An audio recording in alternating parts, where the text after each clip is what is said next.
की पन्ना एक दिन हसन हुसैना बोले ओ मोर नाना, बोले ओ मोर नाना। एक दिन हसन हुसैना बोले ओ मोर नाना, कर भालोबासो बेशी हीरा नाकी पन्ना। एक दिन हसन हुसैना बोले ओ मोर नाना।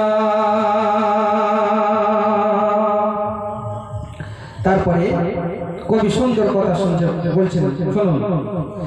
নবী বলে ও আল্লাহ